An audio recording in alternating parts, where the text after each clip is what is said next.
ज्ञानञ्जनशलाकया चक्षुरुन्मीलितं येन तस्मै श्रीगुरवे नमो नमः। विष्णुपादाय कृष्णपृष्ठाय भूतले श्रीमते जयपताका स्वामिनिति नामिने नमाचार्यपादाय निताय कृपाप्रदायिने गौरकथाधामदाय नगरग्रामतारिणे नमो विष्णुपादाय कृष्णपृष्ठाय भूतले श्रीमते भक्तिवेदान्त स्वामिनिति नामिने नमस्ते सरस्वती देवे गौरवाणी प्रचारिणे निर्विशेष शून्यवादे पश्चात्तदेशतारिणे। जय श्री कृष्ण चैतन्य प्रभु नित्यानंद श्री अद्वैत गदाधर शिवासदि गौर भक्तवृंद।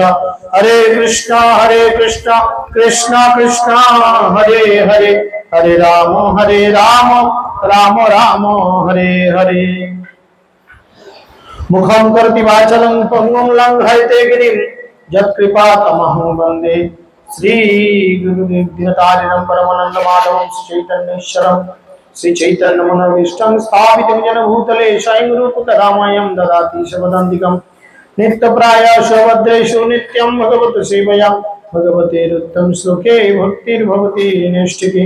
जय श्री कृष्ण चैतन्य प्रभु नित्यानंद श्री अद्वैत गदाधर शिवासदि गौर भक्तवृंद।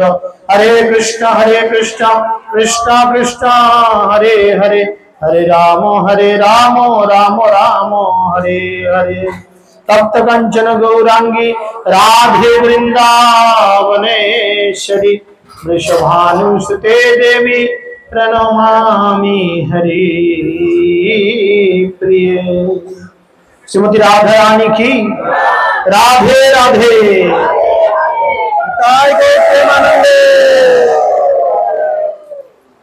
ओम नमो भगवते वासुदेवाय, ओम नमो भगवते वासुदेवाय, ओम नमो भगवते वासुदेवाय। हरे कृष्ण। सर्वप्रथम सकल के श्रीमती राधा रानीर आविर्भाव तिथि उपलक्षे आंतरिक प्रीति शुभेच्छा एवं अभिनंदन ज्ञापन करी आंतर्जातिक कृष्ण भावनामृत संघ तथा इस्कन नामहट्ट एवं इस्कन प्रधान कार्यालय चंद्रोदय मंदिर पक्ष থেকে সকলে শ্রীমতী রাধা রানীর এই আবির্ভাব তিথিতে সুস্বাগতম। তো আপনারা সকলেই কম বেশি জানেন এই শ্রীমতী রাধা রানীর আবির্ভাব তিথি যদি আমরা পালন করি বহু একাদশী করার ফল আমরা একসঙ্গে লাভ করতে পারি। তো আমরা কৃষ্ণকে সেটা তো জেনেছি, কয়েকদিন আগে জন্মাষ্টমী হয়েছে। তো রাধারানীকে এই তত্ত্ব উপলব্ধি করার মতো যোগ্যতা হয়তো আমার নেই, আপনাদের কারো থাকলেও থাকতে পারে। তো শ্রীমতী রাধারানী সম্পর্কে বলার ক্ষমতাও নেই। সাধুগুরু বৈষ্ণবের কৃপায়, চৈতন্য মহাপ্রভুর কৃপায় এবং তার পারিষদ বর্গের কৃপা আশীর্বাদে যতটুকু হৃদয়ঙ্গম করা গেছে ততটুকু আমরা আলোচনা করে বোঝবার চেষ্টা করব। যদিও শ্রীমতী রাধারানীর তত্ত্ব খুবই গভীর এবং খুব গম্ভীর, এটা সকলের বোধগম্য হয়ে সচরাচর ওঠে না। তবু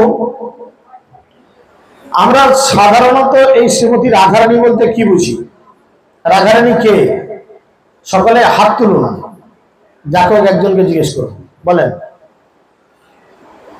বলেন, আপনি বলেন।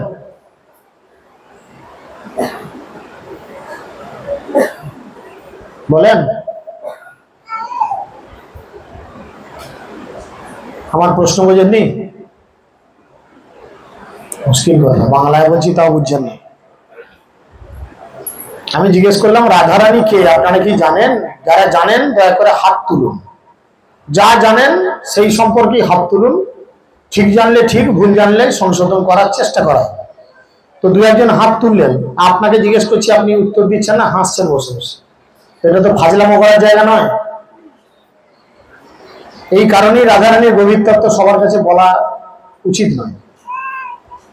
আর কে জানেন বলেন? বল।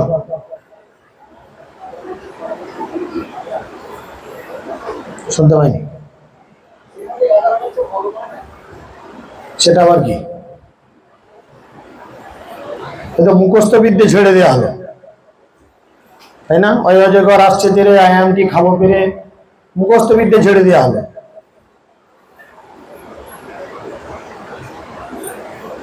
শেখা আর শিখে বলা দুটো তফাৎ রয়েছে। বলো। সেটাই ও বলেছে। আমি জানতে চাইছি আল্লাদিনী শক্তি বলতে কি? আনন্দ প্রদান করে, যেটা যে শক্তি যে ক্ষমতায় ভগবান আনন্দ পায়। আর কি? ঠিক আছে, হয়েছে। বলো, তাড়াতাড়ি বলতে হবে, নাহলে লেট হবে, কিন্তু অনেক বড় ক্লাস।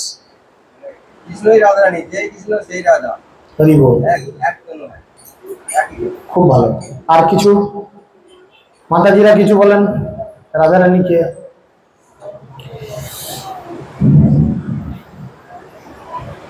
চৈতন্য চরিতামৃতের আদি লীলায় চৈতন্য মহাপ্রভু স্বয়ং শ্রীমতী রাধারানীর কথা বলছেন। অ্যাকচুয়াল কারোর সম্পর্কে যখন কেউ কিছু বলে, সব থেকে ভালো কে বলতে পারবে? না, আমার সম্পর্কে আমার প্রিয়জন সব থেকে বেশি বলতে পারবে? আমি নিজে বলতে পারবো। মহাপ্রভু রাধারানীর ঘটনা বলছেন, কেন বলছেন না? মহাপ্রভু সে যোগ্যতা আছে। কেন? তিনি দুটো জিনিস নিয়ে এসেছিলেন, শুধু ভাব নয়। তিনি শ্রীমতী রাধারানীর ভাব এবং অঙ্গকান্তি নিয়ে এসেছিলেন। রাধা ভাব অঙ্গী করি, রাধানো বরণ ধরি। তিনি রাধারানীর ভাব এবং অঙ্গকান্তি নিয়ে এসেছেন। সেই কারণে তিনি কিন্তু শ্রীমতী রাধারানী কে সেই কথা তিনি বলছেন। চৈতন্য চরিতামৃতের আদি লীলায় ৪র্থ অধ্যায়ে ৫৬ নম্বর শ্লোক থেকে পরপর আমরা কতগুলি জানতে পারি। শ্রীমতী রাধারানী এবং কৃষ্ণ এই তত্ত্বের রহস্য হৃদয়ঙ্গম করতে হলে গভীর পারমার্থিক জ্ঞানের বা চেতনার প্রয়োজন। রাধারানী এবং কৃষ্ণ এই দুজনকে যদি আমরা জানতে চাই, ছোটখাটো জ্ঞানের দ্বারা তাদের কিন্তু জানা যাবে না। খুব গভীর তত্ত্ব, খুব হাই লেভেলের আধ্যাত্মিক লেখাপড়া বা আধ্যাত্মিক কালচার থাকলে তবে কিন্তু শ্রীমতী রাধারানীকে হৃদয়ঙ্গম করা যায়। রাধারানী এই জগতের কোনো সাধারণ বা বিশেষ নারী নন, যার সাথে ভগবান শ্রীকৃষ্ণ লীলাবিলাস করেছিলেন। স্বরূপত রাধারানী হচ্ছেন ভগবান শ্রীকৃষ্ণের আহ্লাদিনী শক্তি বা আনন্দ বর্ধনকারী শক্তি। কৃষ্ণ যার সঙ্গে লীলা করলে কৃষ্ণের আনন্দ বাড়ে, তাই না? আমরা এই জড়জগতে আনন্দ করার জন্য দ্বিতীয় কোনো বস্তুকে অন্বেষণ করি। একটু বাচ্চাকে চুপ করাবেন, নালে পেছনের দিকে যান, ডিস্টার্ব। তো আমরা এই জগতে যদি আনন্দ খুঁজতে চাই, তা আনন্দ খোঁজার জন্য আমাদের দ্বিতীয় কোনো অপশন চাই, যিনি নিত্যকাল জড় এবং চিন্ময় জগতে কৃষ্ণের সেবা সম্পাদনে নিরতা। চৈতন্য চরিতামৃত গ্রন্থে কৃষ্ণদাস কবিরাজ গোস্বামী শিল স্বরূপ দামোদর গোস্বামীর কর্চা থেকে একটি বিশেষ শ্লোক উদ্ধৃতি দিয়েছেন। সেখানে তার বাংলা উদ্ধৃতি চৈতন্য মহাপ্রভু বলেছেন। তিনি বলছেন, রাধা কৃষ্ণ একাত্মা দুই দেহ ধরি, অনন্যে বিলাসের রস আস্বাদন করি। অর্থাৎ রাধা কৃষ্ণের প্রণয় ভগবানের আহ্লাদিনী শক্তির বিকার। শ্রীমতী রাধারানী ও শ্রীকৃষ্ণ একাত্মা হলেও তারা অনাদিকাল থেকে গোলক বৃন্দাবনে পৃথক পৃথক দেহ ধারণ করে আছে। রাধাকৃষ্ণ এক হলেও তাদের গোলক বৃন্দাবনে তারা কিন্তু দুইটি সেপারেট আলাদা দেহ ধারণ করে আছে। এখন সেই চিন্ময় দেহ পুনরায় একত্রে যুক্ত হয়েছেন। গোলক বৃন্দাবনে দুটি দেহ আলাদা রয়েছে, একটি শ্রীমতী রাধারানী, একটি ভগবান কৃষ্ণ। এখন সেই দুটো শরীর একসঙ্গে হয়েছে। কি নাম হয়েছে? গৌরাঙ্গ। গৌরাঙ্গ গৌরাঙ্গ। শাস্ত্রে বলে যে গৌরাঙ্গের নাম লয় তার হয় প্রেম উদয় বা ভাব উদয়। কি ভাব উদয় হয়? কি ভাব উদয় হয়? রাধারানীর ভাব উদয় হয়। রাধারানী যেভাবে কৃষ্ণের জন্য সারা জীবন ক্রন্দন করেছেন, প্রেমের ভাবে ভাবিত হয়েছেন, সেই ভাব উদয় হয়। আর সেই ভাব যখন উদয় হয় তখন কি হয়? কি ভাব উঠিল মনে কাঁদিয়া আকুল কেনে সোনা অঙ্গ ধুলোতে লুটায়। তখন আর দেখবো না যে আমি ফেয়ার অ্যান্ড লাভলি মেখে এসেছি, মুখটা সাদা চকচকে, আমি কি করে ধুলোর মধ্যে যাই, আমি কি করে তেল চিটে পড়ছে রান্না করতে যাই, সেখানে তেলের ধোঁয়া মাথায় পড়বে, মুখে পড়বে, মুখ নোংরা হবে। তাই সেখানে তিনি বলছেন দুইটি পৃথক দেহ এক হয়েছে। আল্লাদিনীর সার প্রেম, প্রেম সার ভাব, ভাবের পরাকাষ্ঠা নাম মহাভাব। আল্লাদিনী শক্তির সার হচ্ছে ভগবত প্রেম, আর এই ভগবত প্রেমের সারাতি সার হচ্ছে ভাব। আল্লাদিনী শক্তির সার হচ্ছে ভগবত প্রেম। প্রত্যেকটা লাইন যদি একটা লাইন মিস করেছো ব্যাস, ছেলে পুলে হাঁকা টাকা যদি করতে ফাঁকে চলে যাও, গিয়ে রাখো। একটা লাইন মিস করলে এখন 1 বছরের জন্য আর এই ক্লাস পাবে না, ভুলে যাবে। আর কেউ বোঝাতেও আসবে না, না আমার কোনো সিনিয়র ভক্তরা বোঝাতে আসবে, না সাধুগুরু বৈষ্ণব রাধারানী নিয়ে আলোচনা করবে, প্রকাশ্যে করেন না। শুধু এই রাধা অষ্টমীর 2-1 দিন আগে থেকেই আমাদের মন্দিরেও হয়, আর আমরাও ভক্তরা যারা টুকটাক জানি কিছু তারা হয়তো বলি। সারা বছর কৃষ্ণের লীলা পাবে, কিন্তু শ্রীমতী রাধারানীর লীলা পাওয়া যাবে না, খুব ক্রিটিক্যাল। এখানে কি বলা হচ্ছে বলো? আল্লাদিনী শক্তির সার হচ্ছে ভগবত প্রেম। রাধারানী হচ্ছেন ভগবানের আল্লাদিনী শক্তি, এটা তো আমরা জানি। তার সারাতি সার হচ্ছে ভগবত প্রেম, ভগবানকে ভালোবাসা। আবার ভগবানকে ভালোবাসা বা ভগবত প্রেমের সার কি? সেটা হচ্ছে ভাব, সেটা হচ্ছে ভাব। আর এই ভাবের স্তরে যখন আমরা পৌঁছাই তখন কি হয়? ভাবের স্তরে পৌঁছালে আমাদের কি হয়? ভগবানকে আমরা বিদ্যুৎ চমকানোর মতো মাঝে মধ্যে চোখের সামনে দেখতে পাবো, আবার অদৃশ্য হয়ে যাবে। কিন্তু সেই স্তরে ওঠার পূর্বে আমাদের 7টি ধাপ অতিক্রম করতে হবে। তার প্রথম এবং প্রধান ধাপ তত শ্রদ্ধা। শ্রদ্ধা, শ্রদ্ধা শব্দে কহে সুদৃঢ় বিশ্বাস, কৃষ্ণ ভক্তি করলে সর্বকর্মকৃত হয়, সেই শ্রদ্ধা, তাই না? তারপরে বিভিন্ন রয়েছে সাধু সঙ্গ, অনর্থ নিবৃত্তি ইত্যাদি ইত্যাদি। পরপর এসে 8 নাম্বার স্টেজ হচ্ছে ভাব। আর যখন এই ভাব কিসের সারাতি সার? গরুর দুধ দেওয়া হলো, গরুর দুধটা বড্ড পাতলা, সেটার কিরকম টেস্ট? একটু পাতলা এক ধরনের টেস্ট। সেইটাকে জাল দেয়া হলো, একটু দুধটা ঘন হলো, একটু লালচে লালচে হলো। সেই দুধটা কেমন খেতে হবে? আগের থেকে ভালো না খারাপ? ভালো লাগবে। আবার সেই লালচে দুধটাকে আরো ঝাল দিয়ে তাকে একদম ক্ষীর পরিণত করা হলো। এখন দুধের 3টে বিকার, একটা দুধ, একটা একটু জাল দেয়া লাল লাল হয়েছে গাঢ় দুধ, আর একটা জাল দিয়ে ক্ষীর তৈরি করা হয়েছে। এই 3টের মধ্যে সব থেকে উৎকৃষ্ট, মুখে লেগে থাকার ভালো জিনিস বা আমাদের জন্য বেটার কোনটা হবে? ক্ষীর। এটাই তো মুখে লেগে থাকবে। তো রাধারানীর প্রেম হচ্ছে কৃষ্ণের প্রতি ক্ষীর। কিরকম? তিনি বলছেন যে ভাগবত প্রেমের সার হচ্ছে ভাব, আর এই ভাবের পরম প্রকাশ হচ্ছে মহাভাব। যেই ভাবের সব থেকে বড় পুরস্কার কি? ভাবের সব থেকে বড় পুরস্কার কি? কৃষ্ণ প্রেম, যেটা সহজ আমরা লাভ করতে পারি না। মহাভাব স্বরূপা শ্রী রাধা ঠাকুরানী সর্বগুণখানি কৃষ্ণ কান্তা শিরোমণি। শ্রীমতী রাধা ঠাকুরানী হচ্ছেন মহাভাবের মূর্ত প্রকাশ।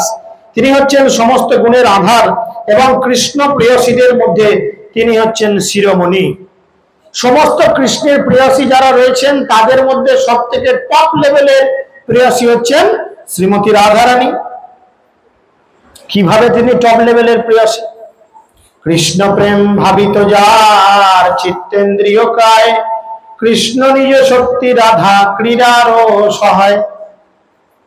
তার মন এবং ইন্দ্রিয় দেহ কৃষ্ণ প্রেমে পরিপূর্ণ। তিনি শ্রীকৃষ্ণের নিজের শক্তি এবং তিনি শ্রীকৃষ্ণের লীলা বিলাসের সহায়িকা। কৃষ্ণ যে লীলা করতে যান, আপনারা একটা হিন্দি সিনেমা বা বাংলা সিনেমা বা কোনো সিরিয়াল বা কোনো নাটক যাত্রা যদি দেখেন, তাতে দুটো প্রধান চরিত্র থাকে, হ্যাঁ কি না? একটি নায়ক, দ্বিতীয়টি নায়িকা। তো সিনেমা, নাটক, সিরিয়াল, যাত্রা যেমন নায়ক আর নায়িকার বেশ ভালো পারফরমেন্স না হলে জমে না, ঠিক সেরকম কৃষ্ণের এই সমস্ত লীলাকে সহায়তা করেন শ্রীমতী রাধারানী। আর তার কাজ হচ্ছে কৃষ্ণের লীলাতে নিজেকে সবসময় ডুবিয়ে রাখা। কৃষ্ণকান্তগণ দেখি ত্রিবিধ প্রকার, এক লক্ষ্মীগণ পুরে মহিষীগণ আর ব্রজঙ্গনা রূপার কান্তাগণ সার, শ্রী রাধিকা হইতে কান্তাগণের বিস্তার। শ্রীকৃষ্ণের প্রিয় সহচরীরা তিনটি শ্রেণীর অন্তর্গত: লক্ষ্মীগণ, মহিষীগণ আর ব্রজ গোপিকাগণ। ব্রজ গোপিকারা হচ্ছেন সর্বশ্রেষ্ঠা। শ্রীমতী রাধারানীর থেকে এই সমস্ত কান্তাদের বিস্তার হয়েছে। অবতারী কৃষ্ণ জয়ছে করে অবতার, অংশিনী রাধা হইতে তিন গণের বিস্তার। অবতারী শ্রীকৃষ্ণ থেকে যেভাবে সমস্ত অবতারীদের বিস্তার হয়, তেমনি শ্রীমতী রাধারানী থেকে সমস্ত লক্ষ্মী, মহর্ষি এবং ব্রজদেবীরা প্রকাশিত হয়। এই জগতে এবং ব্রহ্মাণ্ডে সবে মিলিয়ে মোট 25 প্রকার লক্ষ্মী রয়েছে। তো সেই লক্ষ্মীগণের প্রকাশ এই শ্রীমতী রাধারানীর থেকেই আসে। তাহলে যদি কেউ শ্রীমতী রাধারানীর সেবা করেন কৃষ্ণের সহ, তাহলে আলটিমেটলি তার তো লক্ষ্মী সেবা হয়ে যায়। আলাদা করে বৃহস্পতিবার গলায় আঁচল দিয়ে আলপনা দেওয়ার প্রয়োজন পড়ে না। তাই জন্যই এই কথা বলছেন। অবতারী কৃষ্ণ জয়ছে করে অবতার, অংশিনী রাধা হইতে তিন গণের প্রকাশ। গোবিন্দানন্দিনী রাধা গোবিন্দা মোহিনী, গোবিন্দ সর্বস্ব সর্বকান্ত শিরোমণি।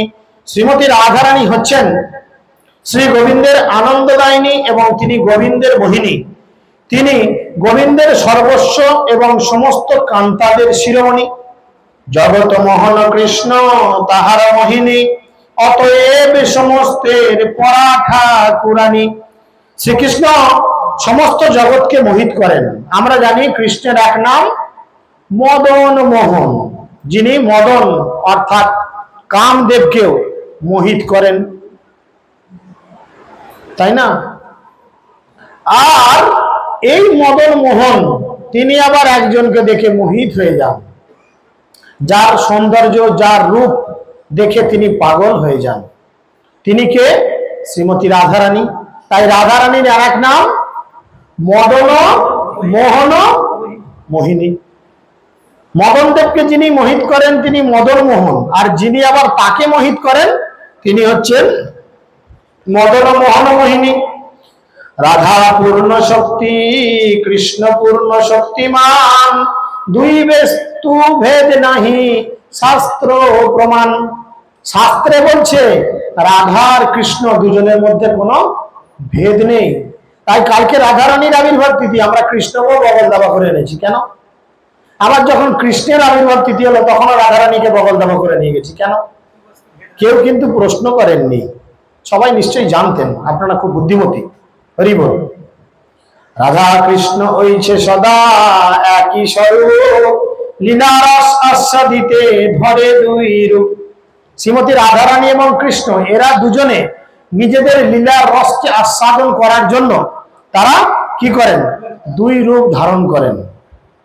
রাধিকা হয়নি কৃষ্ণের প্রণয় বিকার, স্বরূপ শক্তি আল্লাদিনী নাম যাহার।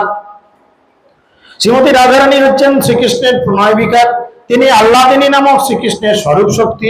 আল্লাদিনী করায় কৃষ্ণে আনন্দ আস্বাদন, আল্লাদিনীর দ্বারা করে ভক্তের পোষণ। সেই আল্লাদিনী শক্তি শ্রীকৃষ্ণকে আনন্দ আস্বাদন করান। আপনারা লক্ষ্য করে দেখুন, কৃষ্ণের যতগুলো লীলা ছিল আজ পর্যন্ত বা আছে, প্রত্যেকটা লীলায় যতক্ষণ না শ্রীমতী রাধারানী প্রবেশ করেছেন সেই লীলা পরিপূর্ণ হয়নি। দামোদর লীলা দেখুন, রাধারানী ঢুকেছে তবে কিনা মা যশোদা বাঁধতে পেরেছে। গিরি গোবর্ধন লীলা, ধরে দাঁড়িয়ে আছে, কৃষ্ণ আনন্দ পায় না, ধরে দাঁড়িয়েই আছে কেশিপালের ছাতা ধরার মতো। কিন্তু যখনই রাধারানী আসলো, চতুর্দিকে কি সুন্দর নৃত্যের গোল উঠলো, নিজে দুলে উঠলো, ইত্যাদি ইত্যাদি হয়েছে না। ইত্যাদি বিভিন্ন লীলায় যখনই শ্রীমতী রাধারানী এসেছেন তবে কিনা সেই লীলা কি হয়েছে, কৃষ্ণকে আনন্দের আস্বাদন করিয়েছে এবং শ্রীমতী রাধারানীর কৃপায় ভক্তরা পোষণ করে। ভক্তি জীবন উন্নতি থেকে আরো উন্নততর হয় শ্রীমতী রাধারানীর কৃপায়, তাই না? তাই এই রাধারানী কি করেছেন, রাধারানী এসছেন ভগবানের সেই সমস্ত শক্তিকে প্রকাশ করার জন্য, আমাদের কাছে দেখানোর জন্য যে কিভাবে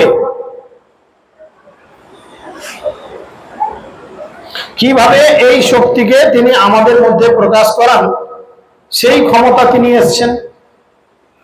এবারে আমরা জানবো শ্রীমতী রাধারানী তিনি তো এই জগতের মানুষ নন, তিনি গোলক বৃন্দাবনে আবির্ভূত হলেন কিভাবে না, একবার কৃষ্ণ কি করেছেন, গোলক বৃন্দাবনে রাসমণ্ডল নামে একটি স্থান রয়েছে। যেমন বৃন্দাবনে রাসমণ্ডল বলে স্থান রয়েছে, সেই সেমানিক্রাম স্থান গোলক বৃন্দাবনেও আছে। সেই রাসমণ্ডল স্থানে কৃষ্ণ বসে রয়েছেন শতশৃঙ্গ নামে একটি পর্বতের কাছাকাছি। সেই শতশৃঙ্গ পর্বত ভূলোকে গিরি গোবর্ধন রূপে আবির্ভূত হয়েছেন এবং বৃন্দাবনের মালতী এবং মল্লিকা ফুলের একটি অত্যন্ত সুন্দর মনোহর কানন, মল্লিকা আর কি ফুল, মালতী আর মল্লিকা ফুলের সুন্দর একটি বাগান রয়েছে, যেইখানে সবকিছু ফুল ইচ্ছামতো ফোটে, যার ইচ্ছামাত্র সবকিছু সংগঠিত হয়। সেই জগৎপতি ভগবান কৃষ্ণ ওই পুষ্পোদ্যানে একটি সুন্দর রত্ন সিংহাসনে বিরাজ করে আছেন। তার চিত্ত লীলা বিলাস উপভোগের বাসনা উদিত হলো, আর তাই লীলার সুখ ভোগ করার জন্য কি হলো না, তার শরীরের বাম ভাগ থেকে এক পরম রূপশালিনী দেবী আবির্ভূতা হলেন। তিনি ছিলেন সর্বা আভরণে ভূষিত এবং ক্ষৌম বসন পরিহিতা, তপ্ত কাঞ্চনের মতো তার অঙ্গকান্তি, এবং ওই দেবী কোটি চন্দ্রের প্রভার ন্যায় দ্যুতি বিকিরণ করছিল। তার অঙ্গপ্রভার সবকিছু উদ্ভাসিত হয়ে উঠেছিল। তার স্মিতহাস্য বিভাসিত মুখে মুক্ত ধবল মনোহর দন্তপংক্তি শোভা পাচ্ছিল। রাধারানীর রূপ, যখন রাধারানী প্রথম আবির্ভূতা হন ভগবান কৃষ্ণের শরীরে বাম অঙ্গ থেকে, তখন তিনি সমস্ত গয়না পরে আবির্ভূত হয়েছেন, সুন্দর শাড়ি পরে আবির্ভূতা হয়েছেন এবং তার দাঁতগুলো চিকচিক করছে একদম সাদা মুক্তের মতো। তার গলদেশে শোভিত ছিল মালতী ফুলের মালা এবং হীরের হার। তার অঙ্গ দুটি ছিল গ্রীষ্মকালীন তপনের, মানে গ্রীষ্মকালে সূর্য যেমন প্রখর রোদে চকচক করে, তার শরীর ঠিক সেরকম চকচক করছিল। এইভাবে যখন তিনি কৃষ্ণের চোখে চোখ রাখলেন এবং কৃষ্ণের মনের ইচ্ছা জানলেন যে আমি ওনাকে আনন্দ দেওয়ার জন্য এসেছি, তখনই তিনি ছুটতে চলে গেলেন সামনে একটি বাগান। সেই বাগান থেকে পুষ্প চয়ন করে ভগবান কৃষ্ণের চরণে দেওয়ার জন্য। যেহেতু তিনি রাসমণ্ডলের প্রতি ধাবিতা হয়েছিলেন, তাই তার নামের প্রথম অক্ষর রয়ে আকার রা আর ধয়ে আকার ধা, মানে তিনি ধাবিত হয়েছেন, ধাবমান, তাই ধয়ে আকার ধা, তাই তার নাম হয়েছে রাধা। রাধা রানী কি, শিল প্রভুপাদ কি। তো আমরা এইভাবে জানতে পারলাম যে শ্রীমতী রাধারানী এসেছেন। এই 25 প্রকার যে লক্ষ্মী রয়েছে, মহালক্ষ্মী, প্রধান লক্ষ্মী, এই মহালক্ষ্মী শ্রীমতী রাধারানীর বাম ভাগ থেকে প্রকাশিত হয়েছেন। মহালক্ষ্মী বৈকুণ্ঠে বিরাজমান, তিনি হচ্ছেন নারায়ণের পত্নী। মহালক্ষ্মীর অভিন্নাংশ হচ্ছেন রাজলক্ষ্মী, বার লক্ষ্মী, ঘর লক্ষ্মী, এইভাবে মর্ত লক্ষ্মী, পাতাল লক্ষ্মী, 25 প্রকারের লক্ষ্মী রয়েছে। মায়েরা লক্ষ্মী পুজো করেন তো? হ্যাঁ, এখন আর কেউ ভালো লাগবে না, আজ সবাই বৈষ্ণব হয়ে গেছে। গৌরনীতার প্রভাবে সবাই বৈষ্ণব, খুব ভালো। তো আমরা কোন লক্ষ্মীর পূজা করি কেউ জানি না, কিন্তু আমাদের উদ্দেশ্য সাধন হওয়া নিয়ে দরকার। টাকা চাই, টাকা চাই। শেষকালে দেখবো আমরা পাতাল লক্ষ্মীর পূজা করছি, আর পাতাল হচ্ছে নরকের পাশে, তাহলে সেখানে স্থান হবে। দেখ কেমন লাগে, তাই না? যাক, ভালো কথা। তো শ্রীমতী রাধারানীতে ছিলেন গোলক বৃন্দাবনে। তিনি এমন কি ঘটনা ঘটলো বা এমন কি লীলা রস আস্বাদন করার প্রয়োজনীয়তা পড়লো যে তার জন্য তাকে এই ভূলোকে আসতে হলো। আমরা সেই লীলা কথা আজকে শ্রবণ করব। আর আগামীকাল শ্রীমতী রাধারানীর আবির্ভাব তিথি। কালকে যদি সব ভক্তরা একটু সময় জ্ঞান স্থির করে আসে, লিডারকে যদি সম্মান জানানোর প্রয়োজন মনে করে, বা গ্রুপকে যদি মেনটেন করার প্রয়োজন মনে করে, বা গুরুদেবের প্রতিনিধি তিনিও গুরুদেবের সমান সম্মান আশা করেন, এরকম যদি লিডারদের এবং ভক্তদের চেতনা বাড়ে, তাহলে আশা করি কাল সকাল 7টার মধ্যে সকলে আসবেন। তাহলে প্রোগ্রাম সেইভাবে শিডিউল সেট করা যাবে। আর যদি আপনারা মনে করেন আপনারা সর্বজান্তা হয়ে গেছেন, তাহলে যে যার খেয়াল খুশি মতো আসবেন, আমার কোনো অসুবিধা নেই।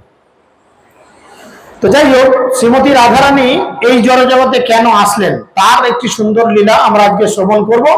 এবং গতকাল যদি আপনাদের কৃপা আশীর্বাদ পাই, তাহলে আমরা কালকে শ্রীমতী রাধারানী কিভাবে এই জড়জগতে আবির্ভূত হলেন সেই লীলা শ্রবণ করার চেষ্টা করব। নিত্যধাম গোলকে একবার শ্রীমতী রাধারানী মহামনের নিকটে নিভৃত স্থানে শ্রীহরির সেবা সুখ বিধান করছিলেন।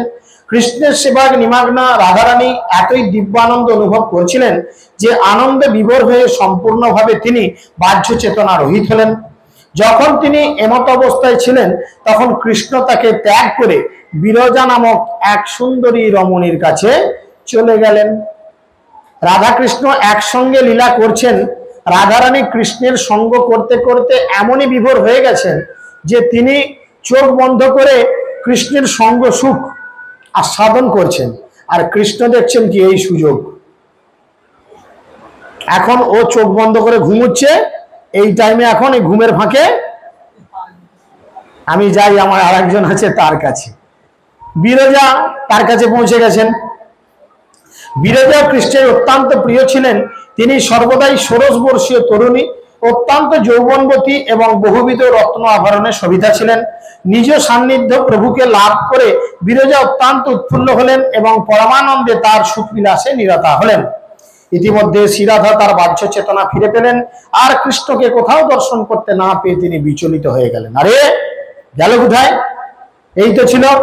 সখীবৃন্দের নিকট থেকে জানতে পারলেন যে তিনি বিরজার সেবা পেতে তার কাছে গিয়েছেন।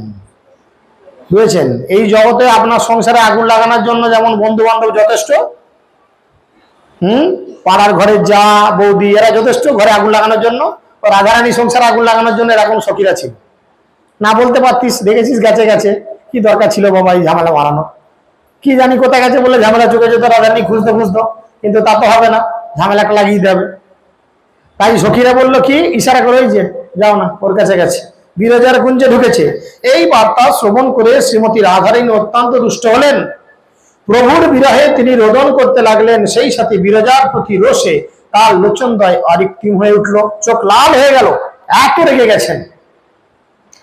শ্রী রাধা তার সহচরীগণকে কৃষ্ণ কোথায় গমন করেছেন তা দেখিয়ে দিতে বললেন। তিনি সেখানে যেতে চাইলেন এবং কিভাবে বিরজা কৃষ্ণের সেবা করছে তা তিনি দেখতে চাইলেন। আমি দেখি সে আমার থেকে কৃষ্ণকে কত ভালোবাসে। আরেকটু জোরে দাও।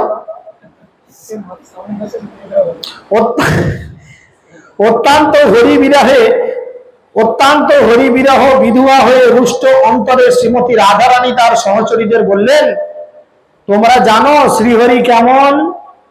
বলছে শ্রীহরি হচ্ছে একটা বিষের পাত্রের মতো, সে অন্তরে অত্যন্ত কুটিল, অথচ তার মুখমণ্ডল অমৃতের ন্যায় মধুর। ওই স্মিত হাস্য মধুর শ্রীহরিকে আমার গৃহের নিকট তোমরা আসতে দেবে না, কাছে এলেই বাধা দেবে। আমি নিজে বিরজার কুঞ্জে যাচ্ছি, কেমন করে সে কৃষ্ণের সেবা করছে আমি সেটা দেখতে চাই। আপনারা সকলেই জানেন শ্রীমতী রাধারানীর ব্যক্তিগত সখী আছে, অনেক আছে। কতগুলি আছে? কত কোটি আছে? 66, 63, 60 or 70? 63। রাধারানীর 63 কোটি ব্যক্তিগত সহচরী রয়েছে, তারা সকলেই তার সাথে বিরজার কুঞ্জে যেতে চাইল। তারা তখন কি করলে, 63 কোটি লোক একসঙ্গে যদি যায় তাহলে চিন্তা করেন, আমার সুইফটটাও কম পড়বে আর আপনার ওয়াগনারও কম পড়বে। 5 সিটার গাড়ি নিয়ে আমরা ঘুরছি, আমাদের গাড়িতে কুলাবে না, তাহলে কত বড় গাড়ি বা কত বড় রথ চাই। তো শ্রীমতী রাধারানীর রথের বর্ণনা করছেন। এই রথ ছিল 100 যোজন লম্বা। 1 যোজন মানে 12 মাইল, 1 মাইল মানে ওই 2 কিলোমিটার, তাই তো মনে হয়, আমি ঠিক কনফার্ম জানি না, হয়তো এরকমই হবে। এবং তার উচ্চতাও ছিল 100 যোজন, যতটা লম্বা ততটা উঁচু। গোদা বাংলায় বুঝাবো, 100 যোজন লম্বা, 100 যোজন উঁচু। তার পরিধি মানে গোল এলাকা জুড়ে রয়েছে 10 যোজন। এই মহারথটি অতি মূল্যবান মণিরত্ন দ্বারা নির্মিত এবং কোটি সূর্যের মতো প্রভা বিশিষ্ট। রথটি 3 কোটি কলস দ্বারা শোভিত ছিল এবং রথ শীর্ষ অশ্বচিহ্নাকৃত বহুবিধ পতাকার দ্বারা শোভিত হচ্ছিল। রথটি ছিল 1 লক্ষ চাকাযুক্ত এবং মনের গতিতে সেটা ধাবমান হতে পারত। কত হর্স পাওয়ারের ইঞ্জিন দেয়া আছে মনের গতিতে। মনের গতি কিরকম? এই বসে আছেন, এক্ষুনি ভাবুন আমি দিল্লি এসে গেছি, মনের গতিতে ছুটছেন, তাই না? এইভাবে মনের গতিতে আসা যায়। রথটি চতুর্দিক থেকে হাতে ঝুলতো, চতুর্দিক থেকে হতে ঝুলতে থাকা 4 লক্ষ সুদৃশ্য ঘন্টা, 1 কোটি স্বর্ণ স্তম্ভ রথটিতে শোভিত ছিল। রথের চাকাগুলি বহুবিধ নকশায় চিত্রিত ছিল। রথের মধ্যে 1 লক্ষ সুন্দর কক্ষ ছিল। রথের মধ্যে 1 লক্ষ ঘর ছিল। চিন্তা করো, ওইখানে যদি আমাদের সম্মেলন হতো থাকার অসুবিধা হতো? হ্যাঁ, গোটা রাজ্যের সম্মেলন হলো, থাকার অসুবিধা হতো না। রথের মধ্যে প্রতিটা কক্ষে বিভিন্ন রত্ন শোভিত ছিল, সেখানে পারিজাত পুষ্পে শোভিত বহু ঘন্টা পতাকা সুসজ্জিত ছিল। 1 কোটি সুরম্য শয্যা ছিল, বেড, বিছানা, 1 কোটি বিছানা ছিল। সখীর সংখ্যা কত? তার তুলনায় তো অত্যন্ত নগণ্য। তার মানে 1 কোটি শুলে 62 কোটি জেগে থাকবে, ওঠে তবে শুবে। সমস্ত কক্ষগুলি সর্বোত্তম শ্রেণীর বিবিধ উপকরণ, বিলাসবহুল শয্যাদ্রব্যাদি, বস্ত্র, অলঙ্কার আদির দ্বারা সুসজ্জিত ছিল। রথের মধ্যে ছিল শত শত কানন সরোবর, যা রথের সৌন্দর্যকে বৃদ্ধি করছিল। রথের স্বর্ণ নির্মিত বহু তল ছিল এবং সামন্তক, রুচক, কৌস্তব, এগুলো হচ্ছে একটা মণি, মূল্যবান পাথর প্রভৃতি বহুবিধ উত্তম শ্রেণীর মণিরত্নে খচিত লক্ষ লক্ষ সোপান, সোপান মানে সিঁড়ি, সিঁড়ি ছিল, তাই না? আর কি ছিল? রথের সব দিক হতে পুষ্পকানন প্রলম্বিত ছিল, যা বায়ুকে চিত্তমনোহর নানা সুগন্ধে আমোদিত করে তুলছিল। সমগ্র রথটি একটি পাতলা রেশম বস্ত্রে আবৃত ছিল, যা 1 কোটি দর্পণ বিভূষিত ছিল। রথ হতে 1 কোটি চামর ঝুলছিল, প্রত্যেকটির বাঁক বজ্র নির্মিত ছিল। চন্দন, অগরু, কস্তুরী, কুমকুম প্রলিপ্ত ছিল। রথটি এত সুন্দর এবং রম্য ছিল যে কেউ ইতিপূর্বে কখনো এত সুন্দর রথ দেখেনি, যে এত বড়, এত সুন্দর, এত ওয়েল ডেকোরেটেড রথ হতে পারে। শ্রীহরির প্রিয়তমা রাধিকা রথে আরোহণ করে সেই স্থানে গেলেন যেখানে শ্রীহরি বিরজার সাথে লীলা করছেন। সেইখানে পৌঁছে রাধারানী রথ থেকে অবতরণ করলেন এবং রত্নবেদীর দিকে তাকালেন। সেখানে তিনি অত্যন্ত সুন্দর দর্শন এক গোপকে দেখতে পেলেন। গোপ মানে হচ্ছে গোপ বালক। তাকে দেখতে পেলেন, যার মুখমণ্ডল ছিল বিকচ কমলের মতো সুন্দর, তাকে পরিবৃত করেছিল 100 গোপ এবং সে তোরণদ্বারে দাঁড়িয়ে পাহারা দিচ্ছিল। কৃষ্ণ বলেছে, কৃষ্ণ হচ্ছেন সবার অন্তর্যামী, তিনি প্রত্যেকের হৃদয় জানেন। তিনি জানেন এই যে লীলাটা আমি করতে চলেছি, এই লীলাটার পেছনে আরো অনেক লীলা আছে। তিনি জানেন রাধারানী আসবেন, দরজায় একজনকে পাহারা দিতে দাঁড় করাই, রাধারানীর সঙ্গে ঝামেলা হবে, তর্কাতর্কি হবে, অভিশাপ দেওয়াদেই হবে, তবে কিনা রাধারানী এই জগতে আসবে। কোনো কারণ ছাড়া তো ভগবান আমাদের কোন রকম সমস্যায় ফেলতে পারেন না। আমাদের যেমন কোনো কারণ ছাড়া মৃত্যু হয় না, ডেথ সার্টিফিকেটে যেমন আমাদের লিখতে হয় কজ অফ ডেথ, মৃত্যুর কারণ লিখতে হয়, সেরকম উইদাউট এনি কজ ভগবান কিন্তু আমাদের কোন রকম পানিশমেন্টও করতে পারবেন না, আর কোন রকম পুরস্কৃত করতে পারবেন না।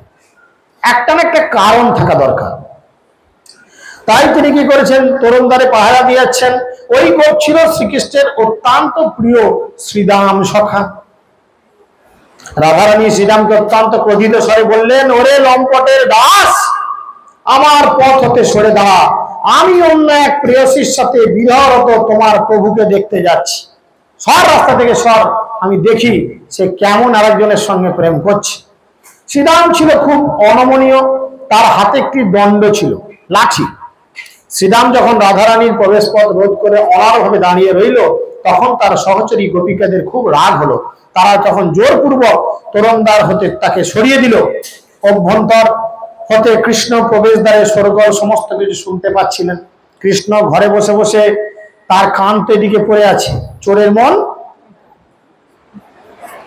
রোজকার উপর থাকে, সেরকম তিনি বুঝতে পেরেছেন যে রাধারানী এসে গেছেন, ক্রোধিত চিত্তে সেখানে এসে পৌঁছেছেন। সেই জন্য তিনি সেখানে থেকে অন্তর্হিত হলেন। কৃষ্ণ হঠাৎ করে সেখান থেকে অদৃশ্য হয়ে গেলেন। আর বিরজা যখন দেখলেন যে কৃষ্ণ প্রস্থান করেছেন, তখন যোগ প্রভাবে তিনিও তার দেহটি ত্যাগ করে একটি নদীর রূপ ধারণ করলেন, যেই নদী আজও বর্তমান। কোথায় আছে বিরজা? কোথায় আছে বিরজা? কোথায় আছে? কোথায়? কোথায় অ্যাড্রেস? কালীপুরের কলেজের পাশে, পাড়াঘাটের গা দিয়ে গেছে অ্যাড্রেস। যাদের মাথায় সৃষ্টিলীলা ছাপা রয়েছে তারা পরিষ্কার বলতে পারবে। আর যারা ফাঁকি মেরেছো, রান্না কদ্দূর হচ্ছে এই চিন্তা করে তরকারির গন্ধ শুনেছো, পেটে হাত বুলিয়ে যাও, তাদের কিছু করার নেই। বলো না, না, না, বলেন, শুনতে পাই কি বলছে? রাভেল? না না, সেটা যমুনা। বিরজা তো এই জগতের নদী নয়, ওকে পাবে কোথায়? এখানে এ ঘটনা চলছে সেখানে। আমি বলছি বলে গোলক বৃন্দাবন বললে হবে না, এটা তো সেই শুনে মুসলমানের মতো হবে। অ্যাপ্রোপ্রিয়েট অ্যাড্রেস বলতে হবে যে তিনি কোন খান দিয়ে প্রবাহিত হচ্ছেন। দেখুন, আমাদের ঠিকানা তো সেই নদী পেরোতে হবে আমাদের, হবে কিনা? সেই নদী আমাদের পেরোতে হবে যদি আমরা ভগবানের ধামে যাই। ভগবানের সব থেকে প্রথম ধাম বৈকুণ্ঠেতেও যদি আমরা যাই, তাহলেও আমাদের প্রথম বিরজা একে পার হতে হবে। প্রথম আমাদের এই যে 14 ভুবন, 14 ভুবনের পরবর্তী স্তর কি? পরবর্তী স্তর হচ্ছে ভগবানের যে স্তর, সেই স্তর পড়বে। তার মাঝে ভগবানের স্তর পেরোনোর পূর্বে পাঁচিলের মতো গোল করে ঘেরা রয়েছে বিরজা নদী। তিনি পাহাড় দিচ্ছেন ভগবানের টোটাল ধাম। প্রথম বিরজা, বিরজাকে পার হতে হবে। প্রথম আসবে বৈকুণ্ঠ, যেখানে সেবিত হচ্ছেন কে? ভগবান বিষ্ণু, লক্ষ্মী দেবী। তারপরে দ্বিতীয় চতুর্ভুহ, প্রথম চতুর্ভুহ অযোধ্যা, গোলক বৃন্দাবন।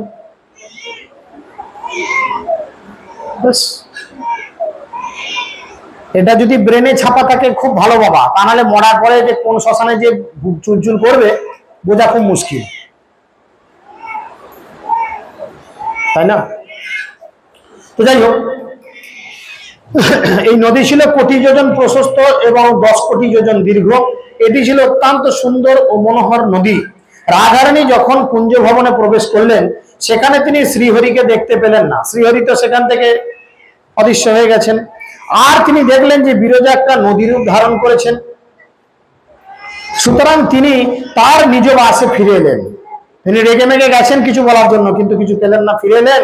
রাধারানী প্রস্থান করার পর পুনরায় হরি সেখানে আবির্ভূত হলেন। কৃষ্ণ রাধারানী চলে যাওয়ার পর সেখানে আবার আসলেন। আর এসে তিনি দেখলেন কি যে বিরজা তার দেহ ত্যাগ মানে শরীরকে ত্যাগ করেছে। সেই দেখে তিনি অত্যন্ত মনে মনে কষ্ট পেলেন এবং বিলাপ করতে লাগলেন। তিনি বিরজার বিরহে উচ্চস্বরে রোদন করতে লাগলেন। তিনি বলতে লাগলেন, হে প্রিয়তমা বিরজা, অনুগ্রহ পূর্বক তুমি আমার কাছে ফিরে এসো। তোমার বিহনে আমি কেমন করে প্রাণ ধারণ করব। হে সাধ্বী, কৃপা করে পুনরায় নিজের রূপ ধারণ করে আমাকে তুমি দর্শন দাও। আমি এই আশিস তোমাকে প্রদান করছি যে তুমি সকল নদী সমূহের অধিদ্রাষ্টি দেবী হবে। তুমি অন্যতমা সুন্দরী, পূর্বের চেয়ে অধিকতর ভাগ্যবতী এবং অন্যান্য সমস্ত রমণীগণের মধ্যে শ্রেষ্ঠা বলে পরিগণিতা হবে। হে সাধ্বী নারী, তোমার পূর্ব শরীর নদীতে রূপান্তরিত হয়েছে। এখন তুমি জল থেকে উঠে এসো এবং তোমার নবদেহে নবরূপে তুমি আমার সামনে এসে দাঁড়াও। প্রভুর এই কথা শ্রবণ করে বিরজা তার সামনে নিজেকে আবির্ভূত করলেন। তাকে রাধারানীর মতো সুন্দর দেখতে লাগছিল। তিনি একটি হলুদ বর্ণের শাড়ি পরেছিলেন এবং মৃদু মৃদু হাসছিলেন। প্রভুর কৃপায় তিনি এখন শ্রেষ্ঠ সুন্দরী রমণীগণের মধ্যে অন্যতমা হলেন এবং সকলের সম্মান ভাজন হলেন। বিরজার গাত্রবর্ণ ছিল চম্পক ফুলের মতো স্বর্ণাভ। তার বিম্বসার ছিল পক্ক বিম্ব ফলের মতো আর অক্তিম। তার দন্তপংক্তি ছিল পক্ক ডালিম দানার মতো শোভনীয়। তার মুখমণ্ডল ছিল শরৎকালের পূর্ণ চন্দ্রের মতো বিভাসিত। তার নয়নদ্বয় ছিল পূর্ণ প্রস্ফুটিত নীল পদ্মের মতো এবং তার সুন্দরাঙ্গ ছিল কস্তুরী সংলিপ্ত। তার কপাল দেশে সিঁদুরের টিপ তাকে অত্যন্ত রমণীয় করে তুলেছিল এবং তার মসৃণ গণ্ডদ্বয় তার মহামূল্যবান রত্ন নির্মিত কণ্ঠকুণ্ডলকে প্রতিফলিত করছিল। তার কণ্ঠ বিবসা ছিল নানা রত্ন বিবজিত রত্ন মনোহারালী। তার নাসিকা ছিল হস্তির কপালস্থিত বিরল মুক্তাবলী দ্বারা শোভিত এবং তার কণ্ঠ ও বক্ষ দেশ মুক্তাহারে শোভিত ছিল। শ্রীহরি যখন তার প্রিয় বল্লভী বিরজাকে এই অতি চিত্তরম্য রূপে দর্শন করলেন, তৎক্ষণাৎ তিনি তার নিকটে গিয়ে তাকে আলিঙ্গনাবদ্ধ করলেন, বুকে জড়িয়ে ধরলেন। বিরজা দেবী এইভাবে সমগ্র জগতের নাথ জগদীশের সান্নিধ্যে এসে তার গর্ভে সন্তান ধারণের কৃপাশিস প্রাপ্ত হলেন। 100 দিব্য বৎসর অতিবাহিত হলে বিরজা 7টি সন্তানের জন্ম দেন। একবার বৃন্দাবনের এক নিভৃত স্থানে বিরজা প্রভুর সেবায় নিরত ছিল। সেই সময় তার সর্বকনিষ্ঠ পুত্র ছোট ছেলে এসে ডিস্টার্ব করছে। মা কৃষ্ণের সেবায় রত রয়েছেন, কৃষ্ণের সঙ্গে তিনি লীলায় রত রয়েছেন, ছোট ছেলে এসে ডিস্টার্ব করছেন। যখন প্রভু বিরজার কনিষ্ঠ পুত্রকে এইভাবে সন্ত্রস্ত অবস্থায় দর্শন করলেন, তিনি বিরজাকে ত্যাগ করে প্রস্থান করলেন যাতে বিরজা তার ছেলের টেক কেয়ার করতে পারে, যত্ন করতে পারে। প্রভু চলে গেলেন আর বিরজা তার ছেলে বাগাতে গেল। যখন ছেলেকে শান্ত করে ফিরে এসে দেখলেন প্রভু নেই, তখন কি হলো? তিনি তখন তার পুত্রের প্রতি রুষ্ট হয়ে গেলেন। তার জন্যই তিনি ভগবত সান্নিধ্য হতে বঞ্চিত হয়েছেন। সেই বিমর্ষ চিত্তে বিলাপ করতে শুরু করলেন এবং বঙ্গসান্বিত ভাবে তিনি তার সন্তানকে অভিশাপ দিলেন। চিন্তা করুন, ভগবানের প্রতি কতটা প্রেম থাকলে নিজে তার সন্তানকে অভিশাপ দেন। ছোটখাটো অভিশাপ নয় যে তুই শতপুত্রের জনক হবি, কি জননী হবি, কি জলে ডুবে মরবি, আগুনে পুড়ে মরবি, মুখ দিয়ে রক্ত মরবি, তা নয়। কি অভিশাপ দিলেন? যে তুমি মর্তলোকে চলে যাও, মৃত্যু লোকে যাও, সেখানে গিয়ে তুমি সমুদ্র রূপ ধারণ করো। তোমার জল হবে লবণাক্ত, কেউই তোমার জল পান করতে পারবে না। এরপর তিনি তার অন্য সব পুত্রদেরও অভিশাপ দিলেন। কেন না? তোমরা ছোট ছেলেকে খেপিয়েছো, তাই তোমাদেরও অভিশাপ পাও না। সবাইকে তিনি এইভাবে বললেন, মহামূর্খ পুত্রগণ, তোমরা সকলে ভূলোকে যাও, আমি অভিশাপ দিচ্ছি। সেখানে তোমরা বিচ্ছিন্ন ভাবে 9টি বিভিন্ন দ্বীপে বাস করবেন। ভাগবতের বর্ণনা যেটা রয়েছে 6ষ্ঠ স্কন্ধে ভাগবতে, সেখানে বর্ণনা রয়েছে জম্বু দ্বীপের বর্ণনা। নৃসিংহদেবের কাহিনী শুরু হওয়ার পূর্বে সেখানে জম্বুদ্বীপের লীলা বর্ণনা করছে, সেখানে 9টি দ্বীপ রয়েছে। এইভাবে তোমরা সেখানে তোমাদের জীবন উপভোগ করো। যখন বিরজার পুত্ররা তোমাদের কনিষ্ঠ ভাইয়ের কাছ থেকে মাতার অভিশাপের কথা শুনতে পেল, তারা সকলেই তখন মায়ের কাছে এলো। সাপ সম্পর্কে সুনিশ্চিত হওয়ার পর তারা তাদের মাকে প্রণাম করে জম্বুদ্বীপের উদ্দেশ্যে প্রস্থান করলো। সেই সমস্ত ভাইগুলি এখনো বিভিন্ন ব্রহ্মাণ্ডে রয়েছে, পৃথিবীতেও রয়েছে। তারা এখন মহাসাগর রূপে এই জলজগতে রয়েছে। আমরা তাই জন্য ছেলেবেলায় পড়েছিলাম কয় সমুদ্র, 6 সমুদ্র, 7.5 নয়, 8 নয়, 7 সমুদ্র। কেন না, বিরজার 7টি সন্তান এইভাবে অভিশপ্ত হয়েছিল। দেখুন, আগে আমরা যা পড়েছিলাম এগুলো কিন্তু কিছু কিছু ধর্ম রিলেটেড ছিল। এত ফ্যাঁস ফ্যাঁস করছে কেন কাশি? এবারেই শেষ ভাড়া করবো, আর তোমায় ভাড়া করবো না। তুমি যতই হাসো আর যাই করো। এ কি সাউন্ড হচ্ছে? এগুলো ছেলে খেলা হচ্ছে নাকি?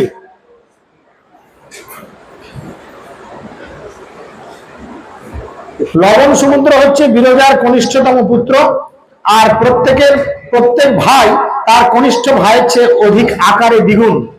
7 মহাসাগরের নাম হচ্ছে লবণ সমুদ্র, আঙুলের গাঁটগুলো, লবণ সমুদ্র, ইক্ষু সমুদ্র, সুরা সমুদ্র, ঘৃত সমুদ্র, দধি সমুদ্র, দুগ্ধ সমুদ্র এবং সুস্বাদু বা মিষ্টি জলের সমুদ্র। এই 7টি সাগর 7টি দ্বীপকে পরিবেষ্টন করে রয়েছে এবং প্রত্যেকেই পরস্পরের থেকে মায়ের কাছ থেকে বিচ্ছিন্ন থাকার জন্য বিলাপ করছেন। মাতা বিরজা তার পুত্রদের ও শ্রীহরির বিরহে মুহ্যমান হয়ে সঙ্গে হারালেন। তিনি করুণ ভরে রোদন করতে লাগলেন। যখন কৃষ্ণ তার বিষাদগ্রস্ত অবস্থার কথা জানতে পারলেন, তিনি স্মিতহাস্য শোভিত আননে তার কাছে উপনীত হলেন। ভগবান শ্রীহরিকে তার সামনে দর্শন করে বিরজা আনন্দে উৎফুল্ল হলেন এবং সমস্ত শোক বিষাদ বিস্মিত হলেন।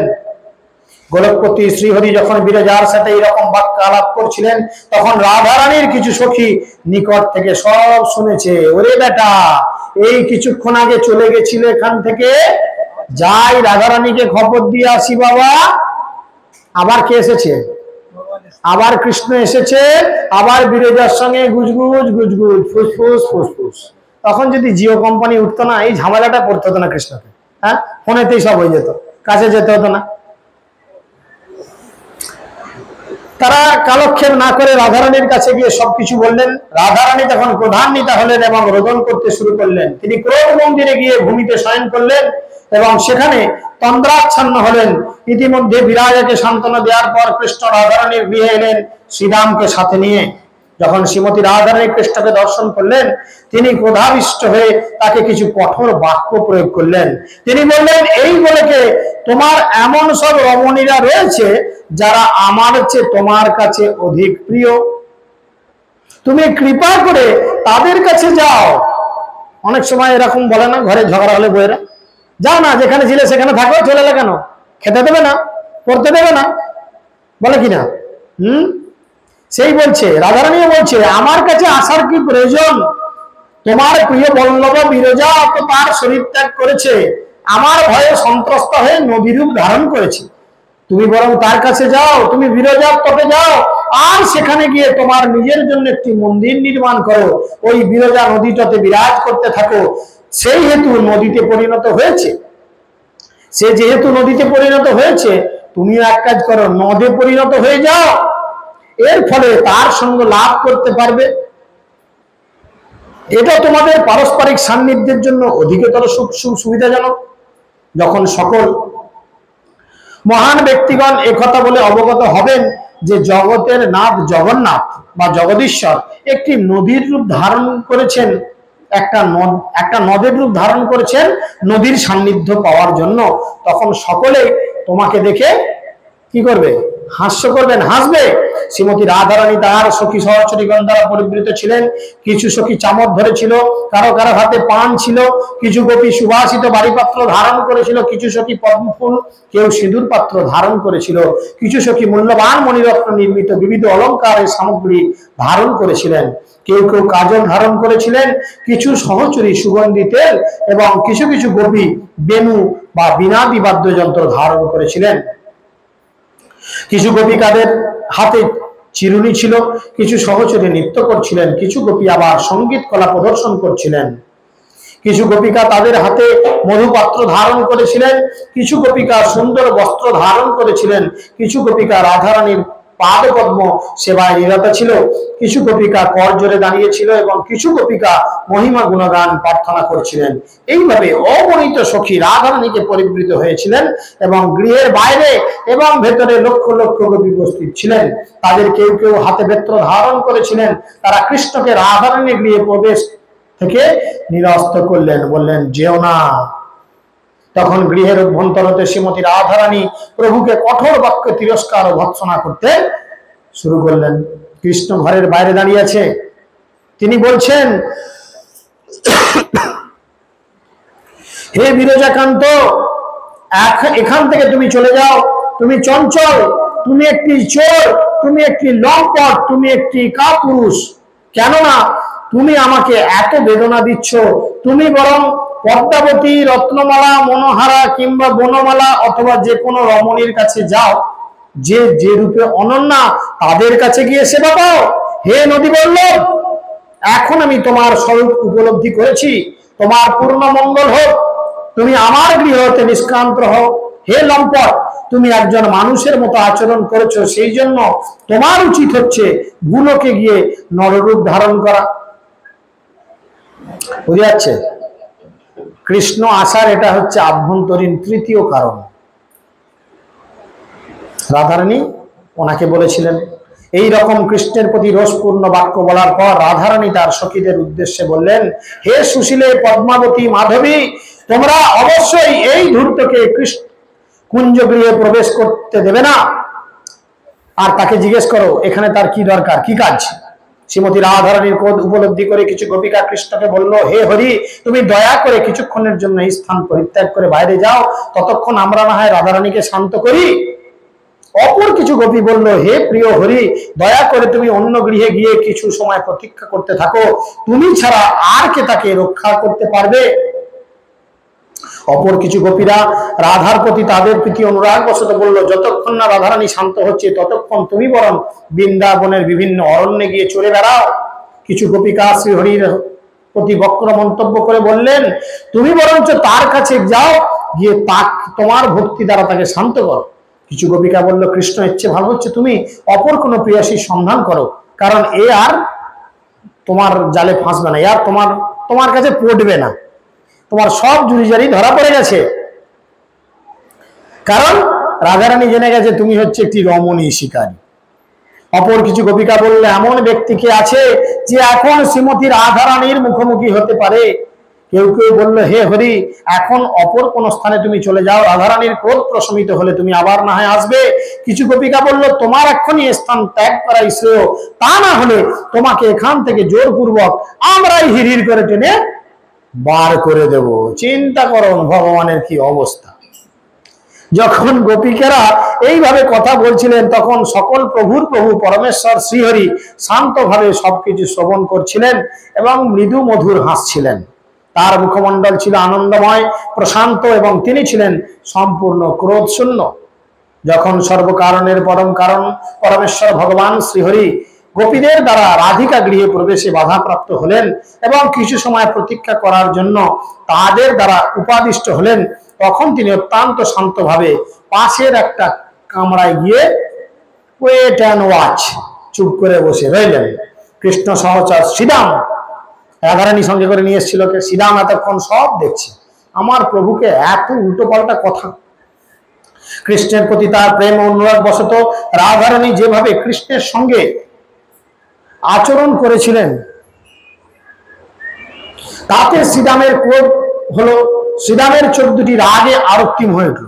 আমার প্রভুকে এরা উল্টো পাল্টা বলেছে এবং সে রাধারানীকে তখন বলল, হে শ্রী রাধিকা, তুমি কেন আমার বন্ধুরেরাও নিন্দা করছো, এই সব তিক্ত কথা তাকে শোনাচ্ছ। হে দেবী, তুমি বিবেচনা না করেই আমার বন্ধুকে অনর্থক নিন্দাবাদ করছো। যে ব্রহ্মা, অনন্ত, মহেশ্বর ও ধর্মের পূজ্য, যে জগতের কারণ, সে লক্ষ্মী, সরস্বতী, মায়া, প্রকৃতির নিয়ন্তা, যে নির্গুণ, আত্মরাম, পুরুষোত্তম, তুমি সেই কৃষ্ণকে ভৎসনা করছো এবং এত মনোবেদনা দিচ্ছ। কৃষ্ণের প্রতি আচরণের ক্ষেত্রে তোমার আরো অনেক সতর্ক হওয়া উচিত। হে সুবোধে, আমার কাছে এটা বিস্ময়ের মনে হচ্ছে যে তুমি তাকে চিনতে পারছো না, যার পাদপদ্ম সেবার ফলে তুমি সর্বেশ্বরী হয়েছ, সকল ঈশ্বরীগণের মধ্যে শ্রেষ্ঠা হয়েছ। এই প্রসঙ্গে আমি তোমায় বলতে পারি, এই কৃষ্ণ কেবল তার ভুরু সঞ্চালন করেই তোমার মতো লক্ষ লক্ষ দেবী সৃজন করতে পারে। তুমি কি জানো? কৃষ্ণ শুধু ভুরু নাচাবে আর তোমার মতো, সেই ভুরু নাচানো দেখি কত গান বেরিয়ে গেল। তুমি কি সেই নির্গুণ পরমাত্মা শ্রীকৃষ্ণকে চিনতে পারছো না? স্বয়ং লক্ষ্মী দেবী তার কেশরাশির দ্বারা ভগবানের পাদপদ্ম মুছিয়ে দেন। লক্ষ্মী দেবী কৃষ্ণের পা যদি জলে ভিজে যায় কি দিয়ে মোছায়? ছেঁড়া গামছা দিয়ে নয়, কাপড়ের আঁচল দিয়ে নয়, নিজের চুল দিয়ে। স্বামী ভক্তি দেখেন, মাতাজিরা দেখেন, এবং কত প্রেম ও ভক্তির দ্বারা বৈকুণ্ঠে তার সেবা করেন। সরস্বতী দেবী উত্তম শব্দমালার দ্বারা রচিত শ্রুতি মধুর শব্দাবলী নিরন্তর আবৃত্তি করে তার মহিমা গান করেছেন। তুমি সেই প্রভুকে চিনতে পারছো না? তুমি তাকে জানো না, যার প্রতি ভয় ও ভক্তিতে মায়া প্রকৃতি দেবী সর্বদাই তার স্তবতুতি করছেন। জগতের মায়া স্তবতুতি করছেন তাদের প্রতি সব সময়। হে সুবোধে, বেদ সকল তার মহিমা গান করছে, তবুও তুমি তাকে সম্ভ্রম করছো না। হে ঈশ্বরী, সমস্ত বেদের জনক শ্রী ব্রহ্মা তার চতুর্মুখে নিরন্তর তার মহিমা কীর্তন করছেন এবং তার পদকমল সেবা করে চলেছেন। তুমি তাকে উপলব্ধি করতে পারছো না? সকল যোগীগণের গুরু শঙ্কর অনুক্ষণ প্রেমোচ্ছ্বাসিত চিত্তে তার স্তবতুতি করছেন এবং অশ্রু নয়নে তার চরণ কমলের সেবা করছেন।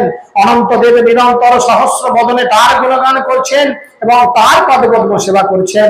প্রত্যেকের কৃতকর্মের সাক্ষী জগতের প্রভু ও রক্ষক ধর্মরাজ স্বয়ং প্রগাঢ় প্রেম ভক্তি সহকারে ভগবান কৃষ্ণের পাদরাবিন্দের সেবা করছেন। শ্বেতদ্বীপে বিরাজিত জগৎ পালক ও শ্রীকৃষ্ণের অংশ প্রকাশ বিষ্ণু সর্বদাই পরম পুরুষ ভগবান শ্রীকৃষ্ণের ধ্যান করছেন। মাতা, তোমার কর্তব্য হচ্ছে অবিলম্বে তোমার ক্রোধ পরিত্যাগ করা এবং অবিশ্রান্ত ভাবে শ্রীকৃষ্ণের চরণ কমলে সেবা করা। তার নয়নের ইক্ষণ মাত্র সমগ্র মহাজগতের সৃষ্টি ও লয় সংগঠিত হয়। ব্রহ্মা কেবল শ্রীহরির এক নিমেষ মাত্র কাল জীবিত থাকেন। হে রাধে, তুমি তোমার সকল সহচরীগণ বস্তুত সমগ্র জগৎ প্রকাশ আমার প্রভু শ্রীকৃষ্ণের দ্বারা নিয়ন্ত্রিত হও। শ্রীরামের এইসব কথা শুনে রাধারানী অত্যন্ত আরো রেগে গেলেন। হ্যাঁ, আমি কোথায় জ্বলছি? আমার জ্বালায় আমাকে মলম না মাখিয়ে আরো বেশি করে বলছে যে ওর কাছে ক্ষমা চাও, তুমি যা করছো ভুল করছো। তখন তার অধরষ্ট কম্পিত হতে লাগলো, তার কেশবন্ধন শিথিল হয়ে পড়লো, তার আখিদ্বয় কমলের মতো আরক্তিম হয়ে উঠলো। তিনি অবিলম্বে ভূমির শয্যাসন ছেড়ে কক্ষ হতে বেরিয়ে এলেন এবং শ্রীরামের নিকট এসে তাকে বললেন, হে মহামূর্খ লম্পটের দাস, আমার কথা শোনো। তুমি মনে করছো যে তুমি সবকিছু জেনে গেছো, সকল সত্য তুমি অবগত, ভাবছো আমি তোমার প্রভুকে জানি না। হে ব্রজের পতিতাধম, কৃষ্ণ কি কেবল তোমারই প্রভু? সে কি আমার প্রভু নয়? আমি জানি যে তুমি সর্বদা পরম পিতার প্রশংসা করো আর মাতার নিন্দা করো। হে মহামূর্খ, দৈত্যরা যেমন সর্বদাই তাদের কষ্টের জন্য দেবগণকে দোষারোপ করে থাকে, একই রকম ভাবে তুমি সর্বদাই আমার দোষারোপ করছো। সেই জন্য আমি তোমাকে অভিশাপ দিচ্ছি।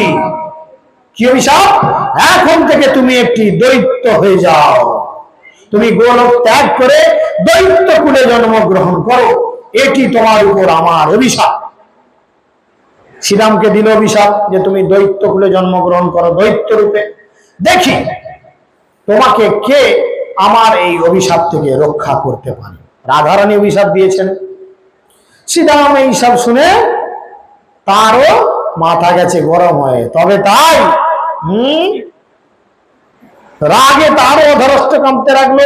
শ্রীরাম রাধারানীকে অভিশাপ দিলেন আর তিনি তখন রাধারানীকে বললেন, আর আমি তোমাকে অভিশাপ দিচ্ছি যে তুমি গিয়ে নরকুলে জন্মগ্রহণ করো। যেহেতু তুমি একজন মানুষের মতোই ক্রোধান্বিত হয়েছ, সেই জন্য তোমার মানব কুলে জন্মগ্রহণ করাই সমুচিত। সেখানে তুমি তোমার অংশ প্রকাশে প্রকাশিত হবে, কিন্তু তোমার প্রকাশ সীমিত হবে। ভূলোকে মূর্খ মানুষেরা তোমাকে অভিমন্যু স্ত্রী বলে মনে করবে। শ্রীহরির অংশ অভিমন্যু বৃন্দাবনে জন্মগ্রহণ করবে। অভিমন্যু কৃষ্ণেরই অংশ। সেখানে তুমি বৃন্দাবনে কৃষ্ণ সঙ্গ লাভ করবে এবং তার সাথে বিভিন্ন ব্রজবনে বিহার করবে। তারপর তুমি শ্রীহরির নিকট থেকে বিচ্ছিন্ন হয়ে শত বৎসর বিরহ বেদনা ভোগ করবে। তারপর তুমি আবার পুনরায় প্রভুর সঙ্গে মিলিত হয়ে গোলক ধামে ফিরে আসবে। ব্যাস, হয়ে গেল দুজন দুধার থেকে অভিশাপ। কিছু করার নেই। ভক্তরা এইভাবে ধরেছেন। রাধাকে এই কথা বলে শ্রীরাম তাকে তার বিনীত প্রণাম জানিয়ে শ্রীকৃষ্ণের সঙ্গে সাক্ষাতের উদ্দেশ্যে গেলেন। কৃষ্ণের সাক্ষাতে শ্রীরাম অনুগ্রহপূর্বক সবকিছু জানালো, আর কৃষ্ণ বসে বসে সমস্তটা লাইভ টেলিকাস্ট দেখছেন আর মুচকি মুচকি হাসছেন। ভাবছেন কি, আমি যেটা প্ল্যান করলাম একদম খাপে খাপ পঞ্চার বাপ, একদম যা চেয়েছে ঠিক সেইভাবেই হয়েছে, কোনো চাপ নাই। কৃষ্ণের প্ল্যানিং এগুলো কিন্তু হয়েছে। তাই এখানে তিনি শ্রীরামের কাছ থেকে সবকিছু শুনলেন, কিভাবে সে রাধারানীকে অভিশাপ দিয়েছেন, রাধারানী তাকে প্রীতি অভিশাপ দিয়েছেন, সব বললেন। তারপর অনুতাপ বিদ্ধ শ্রীরাম রোদন করতে শুরু করলেন। শ্রীহরি তখন শ্রীরামকে বললেন, এখন তুমি তাহলে ভূলোকে যাও, সেখানে তুমি দৈত্যগণের রাজা শঙ্খচূড় রূপে আবির্ভূত হও। কেউই তোমাকে পরাভূত করতে পারবে না। 500 যুগ এইভাবে অতিক্রান্ত হলে আমার কৃপায় তুমি দৈত্য দেহ থেকে মুক্ত লাভ করবে। শঙ্খচূড়কে কৃষ্ণ মুক্তি দিয়েছিলেন। যখন মহাদেবের ত্রিশূল তোমাকে আঘাত করবে, সেই সময় তুমি আবার গোলক বৃন্দাবনে ফিরে আসবে। শ্রীরাম প্রভুকে অনুরোধ করলো, কৃপা করে তোমার চরণ কমলের প্রতি আমার যেন ভক্তি কখনো না কমে, আমাকে সেই ভক্তি থেকে তুমি বঞ্চিত করো না। ভক্তদের এই রূপ ভগবানের কাছে চাওয়া দরকার। মম জন্মানি জন্মানি ঈশ্বরে ভবতাদ ভক্তি অহৈতুকিতই, তাই না? তাই তিনি সেই কথা বললেন যে আমি দৈত্যকুলেই জন্মাই কি দেবতাকুলেই জন্মাই কি সাধু হই কি পশু পক্ষী যাই হই না কেন, আমার যেন তোমার চরণে অহেতুকী ভক্তি থাকে। কৃষ্ণের আশ্বাসবাণী শ্রবণ করে শ্রীরাম তাকে প্রণাম জানিয়ে প্রস্থান করলেন। সেই সময় অশ্রুপূর্ণ নয়নে মাথা নিচু করে ঘরে ঢুকলেন কে? রাধে রাধে। রাধারানী ঘর ঢুকলেন। সেও তো জানে কেস জন্ডিস হয়ে গেছে, অভিশাপ দেয়া দিয়ে হয়ে গেছে। তিনি রাধারানী কাঁদতে কাঁদতে আসছেন, কারণ জানে ভক্ত অভিশাপ দিয়েছে। 100 বছর আমি তো এক মুহূর্ত প্রভুকে ছেড়ে থাকতে পারি না, আর 100 বছর প্রভুকে ছেড়ে থাকতে হবে, শুনেই তো কেমন হচ্ছে তা। তিনি গিয়ে কৃষ্ণকে সবকিছু জানালেন। শ্রী রাধা দুঃখ ভারাক্রান্ত দর্শন করে প্রভু তাকে সান্ত্বনা দিতে লাগলেন। এইভাবে শ্রীরাম শঙ্খচূড় দৈত্যরূপে ভূলোকে তার নির্ধারিত সময় অতিবাহিত করে গোলক কৃষ্ণের কাছে ফিরে এলেন। আর রাধারানী বৃষভানু রাজার কন্যা রূপে আবির্ভূত হলেন, যে লীলা আমরা কালকে জানবো। তো সেই বৃষভানু রাজার কন্যা রূপে আবির্ভূত হওয়ার পূর্বে রাধারানী বললেন, আমি এই অভিশাপ মাথায় নিয়ে গোলক বৃন্দাবনে যাব, কিন্তু আমার কতকগুলি শর্ত আছে। কি কি শর্ত? না, প্রথম শর্ত কি না, এই যে পর্বত শতশৃঙ্গ পর্বত, এই শতশৃঙ্গ পর্বত বা গোবর্ধন পর্বত, গিরি গোবর্ধন পর্বত, একে বৃন্দাবনে এস্টাবলিশ করতে হবে। গিরি গোবর্ধন পর্বত, গোবর্ধন লীলায় আমরা শুনি, গোবর্ধন পর্বত কিন্তু অন্যান্য পর্বতের মতো এখানে উৎপত্তি নয়। গোবর্ধন পর্বত পুলস্ত্য মুনি তার হাতে করে বয়ে এনেছিলেন। শুনি না আমরা, গোবর্ধন লীলা যেদিন হয়, গিরি গোবর্ধন লীলা যেদিন হয়, পুলস্ত্য মুনি তার হাতে করে গোবর্ধনকে তার পিতার কাছ থেকে চেয়ে এনেছিলেন। গোবর্ধনকে চাই, বললো ওকে। আর কি চাই? যমুনাকে চাই, আমি একা যাব, আমার একজন সই চাই, গল্প গুজব করা তো লোক চাই, তাকে চাই, বললো নো প্রবলেম। আর কি চাই? না, এই ব্রজধাম ওখানেও তৈরি করতে হবে, ব্রজভূমি ছাড়া অন্য কোনো ভূমিতে আমি পা রাখবো না। তখন কৃষ্ণ কি করলেন? একটি মাটির বড় চাঙর নিলেন, আর সেই গোলক বৃন্দাবন থেকে এই ভূলোক বা মৃত্যুলোকের উদ্দেশ্যে সেটাকে ছুঁড়লেন, আর সেইটা এসে এই ভূলোকের 84 ক্রোশ এলাকায় ছড়িয়ে পড়ল, আর সেটা হলো বৃন্দাবন ধাম কি, ব্রজভূমি কি। রাধারানী বলল শেষ ইচ্ছা, শব্দ হলো এখন তোমাকেও চাই। তুমি ছাড়া এই লীলা আমার কি করে সংগঠিত হয়, তাই তুমি আমাকে কথা দাও যে তুমি ব্রজভূমি ত্যাগ করে কোনোদিন কোথাও যাবে না। আর রাধারানী জানে আমিও তো ব্রজভূমি ত্যাগ করে যাব না, কারণ ভক্তরা যেজন কৃষ্ণ ভজে, জোরে বলেন সে বড়। তাহলে একটা প্রশ্ন আপনাদের জন্য রইল, 12 ঘন্টা সময় উত্তরের জন্য। একটা প্রশ্ন, ঠিক আছে? ভালো করে শুনবেন সবাই। প্রশ্নটা হচ্ছে এরকম,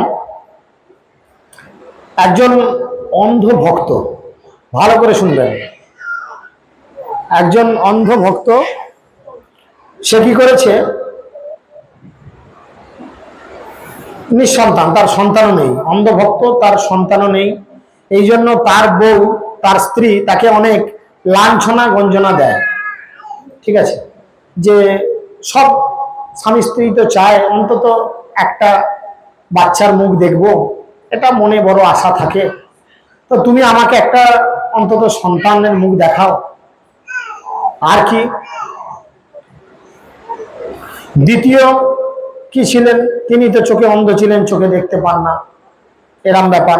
তাই তিনি একদিন চিন্তা করলেন সমস্ত সমস্যার সমাধান করেন কে, ভক্তদের কাছে, বা ভক্তরা কার কাছে মনের কথা খুলে বলে, বইয়ের কাছে, শাশুড়ির কাছে, ভগবানের কাছে, কারণ ভক্তরা জানে ভগবান ছাড়া আমাদের কেউ নেই। তাই তিনি ভগবানের কাছে আকুল ভাবে প্রার্থনা করছেন। কি প্রার্থনা করছেন? তিনি বলছেন, হে ভগবান, আপনি দয়া করে আমাকে দর্শন দিন বা আমার কাছে আসুন, আপনার কাছ থেকে আমি কিছু প্রার্থনা করতে চাই। এত আকুল ভাবে ভক্ত প্রার্থনা করছে, ভগবান তার ডাক শুনে স্থির থাকতে পারছেন না। তিনি সরাসরি সেই অন্ধ ব্যক্তিটির কাছে চলে আসলেন, এসে তাকে বললেন, বলো কি হয়েছে। তাকে এরম করে নাড়ালেন, বলো আমি এসেছি, আমি স্বয়ং ভগবান এসেছি, বলো তুমি আমাকে ডেকেছ, কি চাই। বললো, প্রভু আমি আপনার কাছে 3টে বর প্রার্থনা করব, আপনি কৃপা করে আমাকে এই 3টে বর অনুমোদন করুন। কটা বর চাইবে? 3টে বর চাইবে, ঠিক আছে। ভগবান বলছেন 3টে তো অনেক ব্যাপার, কি করে কি হবে, ঠিক আছে বলো শুনি তো আগে, তারপরে যদি হয় হবে, না হলে দেখবো কি করা যায়, তুমি বলো। তিনি বললেন, প্রভু আমি তো চোখে দেখতে পাই না, আপনার তৈরি করা এই জগৎ কত সুন্দর, আপনার বিগ্রহ কত সুন্দর, আপনার আরতি, আপনার এই সমস্ত ধাম আমি আমার এই স্বচক্ষে দেখতে চাই, আমি তো অন্ধ, আমার চোখের জ্যোতি ফিরিয়ে দিন, আমি যেন চোখে দেখতে পাই। ভগবান বলল, এই কথা। দ্বিতীয় বললেন কি না, প্রভু আমার স্ত্রী আমাকে বড্ড লাঞ্ছনা গঞ্জনা দেয়, আর আপনিও তো জানেন যে বিয়ে থা করেছি, একটা সন্তানের মুখ যদি না দেখে যাই মনটা বড় খারাপ হয়ে যায় প্রভু, তাহলে আপনি যদি দয়া করে আমাকে একটি সন্তান দেন তাহলে খুব ভালো হয়। কৃষ্ণ বললেন, ও এই কথা। আর একটা কি? বললো, প্রভু বড় গরিব মানুষ, জোটে না, অর্ধেক দিন খেতে পায় না, এমত অবস্থায় আপনি যদি কৃপা করে আমাকে একটু ধনী বা বড় লোক করে দেন তাহলে খুব ভালো হয়। তো কৃষ্ণ বলল, ও মা, তুমি তো 3টে বর চাইলে, 3টেই হাই ফাই ব্যাপার, হ্যাঁ, তো আমি 3টে বর দিতে পারবো না, যে কোনো একটা তুমি বর চাও, এই 3টের মধ্যে যে কোনো একটা চাও, অথবা তুমি এমন কোনো বর চাও যাতে এই 3টে জিনিসই তুমি পেয়ে যাও। তো তিনি কি বর প্রার্থনা করলেন? 8টা 5, কাল ক্লাসে বসার আগে আমি উত্তরটা আপনাদের কাছ থেকে জানতে চাই। আপনারা আলোচনা করুন, কালকে জানবো, আজ তো নয়। আপনি পেটে থাকলে পেটে রাখুন, কারোর কাছে বলার দরকার নেই। আর যদিও জানেন, অপর ব্যক্তিকে বলার দরকার নেই, নিজের কাছে রাখুন। দেখা যাক কার কি চাতুরতা আর কার কি এক্সপিরিয়েন্স। ঠিক আছে, হরে কৃষ্ণ কৃষ্ণ কৃষ্ণ হরে হরে, হরে রাম রাম রাম হরে।